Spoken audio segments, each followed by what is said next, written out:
Political Capital is brought to you by Uber Canada, building a better future for those who connect our communities. CHEK Podcasts.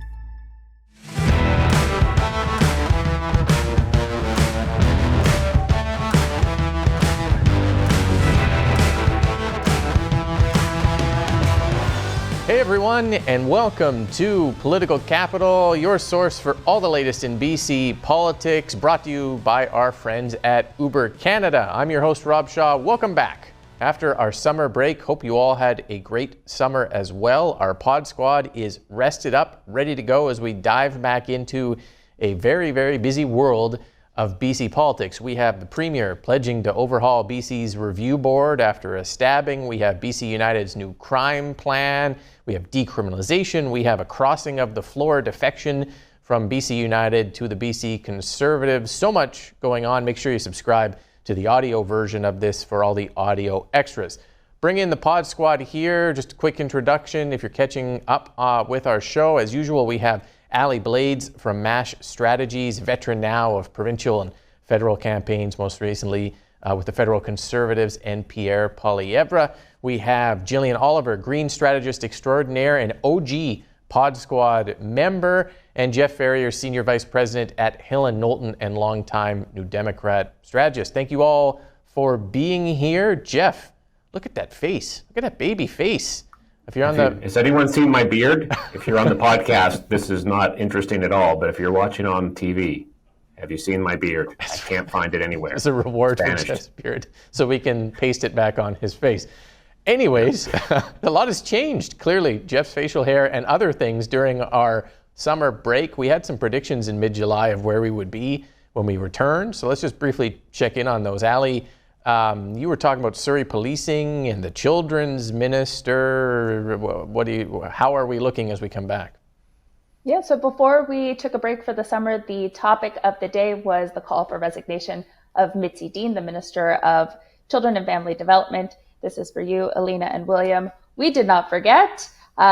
She still hasn't been shuffled out. She still has not resigned. This after a tragic incident with a First Nations child in foster care. And like, this is truly hypocritical because the BC NDP called for then Stephanie Cadu's resignation in 2016, and now nothing's happened. So we have not forgotten, and let's see what happens this fall. It could still happen. Possible. We might get a cabinet shuffle this fall. Nobody's really sure. Now would kind of be the time to do it, but we don't know. So that so far, Jeff, you talked about housing and interest rates reaching a political peak. I think we're still there. That was a good prediction. Hey, we're the session that's coming up, all supposed to be about housing. Interest rate hikes. I think one of the Premier's smartest moves this summer was when he went after the Bank of Canada over the interest rate hikes, pointed out that certain families here in British Columbia, that the rate hikes themselves are what is fueling inflation in many respects. And I think that resonated really well, and I expect to see more of that from him in the days ahead. David Eby and Doug Ford, populist political brothers from another mother, I guess. For the people, baby. For the people. All right, Jillian, you talked about climate change, emergency management reviews, and this was before we even knew we were going to have a record wildfire season, so you were right on the money there. Yeah, and I think we'll still be talking about that a lot when session starts in a couple weeks. We've got the Premier who announced a new task force. We're still waiting for details on who's going to be on that and the timeline for it. The opposition is going to be talking about it for sure. I think we'll see BC United and the Conservatives talking about how disconnected local communities have been from the response and some of the issues that we saw in Shuswap and some of the other regions where there was really bad fires this year. And I think we'll see the Greens talking more about prevention and the climate change side of things, getting back to basics on some of their core issues when we head into session for sure. Politics moves so fast. If we had been back on this show like a week or two earlier, we would be spending the entire show talking about the wildfire response and the wildfire summer, but it's now just kind of at the tail end and all these other things are happening. So we'll try and loop back and chat a bit more about that into the show. Okay, so on to the past week. We had BC United come out with a very detailed public safety plan, which they were hoping to get some obviously publicity for. But we also had a horrendous triple stabbing in Vancouver's Chinatown, allegedly by a man with a history of violence, out on an unescorted day pass from a forensic hospital, despite the BC Review Board flagging him as a significant risk to public safety. So the NDP has been dealing with that. The Premier promising a review there from a retired Abbotsford police chief. And then the issue of decriminalization. The NDP moving to create 15-meter buffer zones around playgrounds. BC United in their crime plan having their own call for decrim. We put all this together. It was a very, very busy week on the public safety file. Jeff, how did you think it all landed as we look back on it now? I thought it was going to land really well, especially with Falcon announcing his crime plan right on the heels of those terrible events in Chinatown.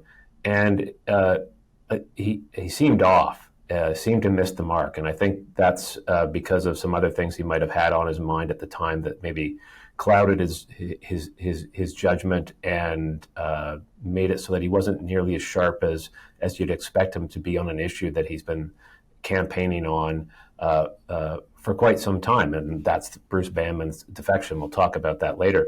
I think David Eby had one of his premiership's finest political moments this week when he expressed his white-hot anger at the BC Review Board's decision to give a day pass to that violent offender who went on the stabbing spree. You know, many is the time that government politicians feel obliged to defend anything any government affiliated body does or decision it makes, you know, believing that expressing anger and disappointment, you know, reflects badly on the whole apparatus of government. So there's a reluctance.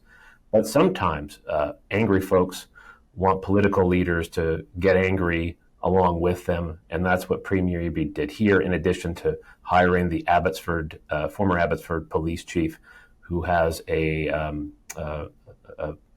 work history of dealing with issues like this, to get his elbows up, go into there and find out what the heck those folks were thinking when they approved this day pass. It shouldn't happen. Yeah, I agree with you. That was a premier-like moment by David Eby, that sort of buttoned-down lawyer persona that we have in our minds, and he just got really kind of uncharacteristically angry at this. Well, we've seen him like that on ICBC. We've seen him like this on money laundering. It's one of the best versions of him, and so it was interesting to see this week as well. Yeah. Now, Allie, BC United Crime Plan has a lot of stuff in it that in any other week, or even in a different version of this week, would have got a lot of attention on its decriminalization promises, prosecutors, an alternate method for secure treatment in jails, all sorts of things. The crime plan is fascinating. We didn't end up talking about it a lot, and with all the other things going on. How do you think that worked or didn't work for BC United? Well, we still have a long runway to go. Just because they announced it doesn't mean it's we're never going to talk about it ever again. We'll have the fall session and still lots of touring around the province to really get this out there, and of course a lot of media. I'll argue with Jeff here in that this was a really solid moment for Kevin Falcon and Eleanor Sturko, that they have been working on this for months. There was a lot in this Safer BC plan. And it's a lot to put out there. I will say this too, though, that this is when the Premier is talking about getting white hot angry. It's like the new thoughts and prayers. Meanwhile, the opposition was actually putting forward real solutions and ideas, and that's what people want to hear. And so there are two things that the BC United did really well here. They had their Better as Possible plan put out earlier this year, and then with this extensive plan as well, they're showing voters of BC that they have a plan, and that they are that the top two issues in the province are the most top of mind. But yes, there was a lot in this plan. What didn't come across very much was the fill for police vacancies, and I think there will be an opportunity to talk about that in the coming months as well. Yeah, Kevin Falcon has said before, and we've talked about his addictions plan, that he intends to bring these really big policy-heavy kind of planks up until next year's election out on different issues, and they're detailed and they're costed, and this was another example of that he could have written about for days. Jillian, Politics is such a weird, profession, in that the best laid plans are just dragged off into entirely different directions. What did you make of all this as you watched it play out this week? I agree with Jeff. I think the premier really stepped up to the plate and managed to sort of capture back the attention. Looking at the headlines at the end of the day, they were all about Eby's statement and very little about the BC United plan. So I think he was really effective and sort of, starting to show more confidence as a top politician in the province. I think, though, I also agree with Allie that this isn't going away. BC United really clearly staking out clear opposition to decriminalization. They said in their plan they would end it immediately. I think the government got lucky where they also got the modification from the federal government this week, where there's now a 15-meter exemption to decriminalization in places that kids are going to be, basically play structures, pools, and that sort of a thing. So that I think was another win for the government. It'll be interesting to see where the public falls on that, because we're obviously not done having this debate about whether decriminalization is working, whether it's having the intended effect to destigmatize addiction and to really accomplish the government's, I think, very worthy goal of treating the toxic drug crisis as a public health crisis and not a criminal issue. It's going to be interesting to see how those conversations happen over the next year. I'll just say on decriminalization, if we were to go back a few months ago, back when Jeff had a big, full, bushy beard on his face, people who questioned whether decriminalization, we needed this buffer zone, were kind of gaslit by the NDP government. They were sort of told, you don't support people recovering? You want to put stigma on them? You want to fear monger? That was and this is a massive climb down by the government this week to put 15-meter buffer zones in on an issue that it required NDP mayors in the province like Brad West to come out and say, you know what, you're wrong. There is something happening on decrim. There's an unintended consequence. There's more people in parks. Our bylaw officers aren't able to deal with it. We need provincial help. And I think the announcement today or this week was pretty good. I don't know how they came up with 15 meters, half a basketball court. You can still do drugs 16 meters away from a playground, I guess. But at least it was something. It's fascinating to watch how it played out, this kind of like refusal to talk or admit that it was an issue until it was an issue. And I don't know, Jeff, I can see you chomping at the bit now that you don't have that beard. I can see you champing. What do you think? It's not chomping, it's champing with an A for folks at home. Many is the time in journalism when my editors got mad at me for saying chomping instead of champing. All right. No, look, I think the Premier's indicated that this has been a concern of his for a number of months. Folks will say, well, if it's been a concern of his for a number of months, why didn't he do anything? It's because it was it's the responsibility of the federal government to set the rules around these things. And so the federal government finally came through with the rule. I think it's absolutely correct that there were people who are in the decriminalizing space who said the things that you said there. And that's cool. I liken this to Poochie on The Simpsons. I don't know if folks remember the introduction of Poochie, but Poochie was a bad idea that was attached to a really good idea, the Itchy and Scratchy cartoon.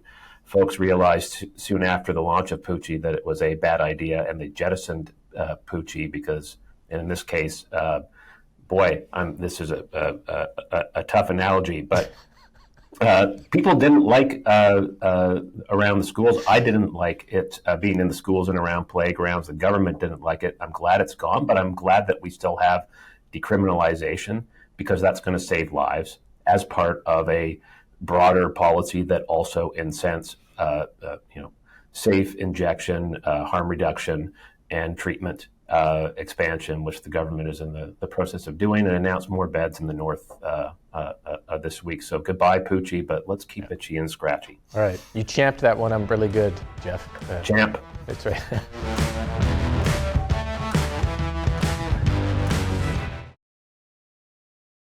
All right, let's get another. I mean, there's massive topics this week. Let's get on to this other topic we would normally start our show, but that is a massive defection within BC politics of Abbotsford South MLA Bruce Banman from BC United crossing the floor to the BC Conservatives. The major effect of which is that now with two MLAs, the BC Conservatives are an officially recognized party in the legislature. They get hundreds of thousands of dollars for staff, for research, sitting on all the parliamentary committees, time and question period. They effectively become the equal of the BC Greens in terms of resources in the legislature. A big shift. Allie, let's start with you on this. Maybe I would have had Bruce Banman down on my list. There's a couple other names if I was thinking of floor crossers that might come first. How significant is it, and what do you think it means for BC United? I mean, congratulations to John Rustad and Bruce Banman for now creating the official party status within the legislature. This is good news for them. What essentially happened here? The political landscape for BC United and BC Conservatives, it seems to be that it all started with this Main Street poll that everyone was talking about in the middle of the summer, where BC United and the BC Conservatives were neck and neck. So potentially put in some pressure on BC United MLAs to either step up or figure out where home is for them. And then there was another poll, this Leger poll, that the BC Conservatives were actually taking from the BC United. They were taking from Greens and the NDP. So again, still really good for the BC Conservatives. So they have been having a good few months. And then I just found this one very interesting. Since we're on the topic of polls, CHEK News also did a poll, and the BC Conservatives came up with 40% to the BC NDP, 38%. So if you're talking about polls and following polls, that's the one to watch. Well, the margin of accuracy on that one is plus and minus 100%. So, but anyways, great. Absolutely. And so all of this really started with the polls is where I'm getting at. And then for BC United, they were just, the leader was zigzagging all across the province with the new name recognition of BC United as well, right? So that was his focus this summer. And he was out there, he was doing what he needed to do. And then at home within the caucus, it seems that there was an upset person and potentially some more down the road. Who knows? So I have a theory about this. When Falcon was supposed to be doing what he was doing this summer in zigzagging across the entire province, doing what he was doing in sharing the new branding and the name recognition, the fall actually goes to House Leader Todd Stone. If it's described as Falcon going off for a business trip, hoping that everything at the House is taken care of, he comes back to this fiery mess where we've had an MLA go to the BC Conservatives. And so if there was a solution in mind, there's a potential that since it's someone's fault, to do a reshuffle of the House Leader. Mm-hmm. It's an interesting point, and caucus management can't be done entirely by the leader when he's off doing those type of things. Yeah, it's a good point. Jillian, how significant do you think this is, and what does it mean for BC United? I think, absent the polls that Allie was talking about, as well as the results in Langford-Juan-Defuca, where the Conservatives surprised everyone and came in second, this would, we might say this doesn't mean much and is kind of chalk it up to personality differences, but it certainly is starting to seem like a trend. And I think, we're seeing sort of some of the long-term effects of the politics that's been happening in the BC Liberals play out, where they've had to boot some people from caucus, both with back to Laurie Thronis in the 2020 election for his social conservative views, and then John Rustad, who's the Conservative leader now, for his climate skeptic views. And I think we're starting to see, the results of those sort of views that used to be sort of a little bit more comfortable under the BC Liberal or BC United banner being so toxic. And I think, Falcon made a clear choice that that wasn't acceptable, that he was going to sort of, have zero tolerance for those sorts of things. And these are the consequences.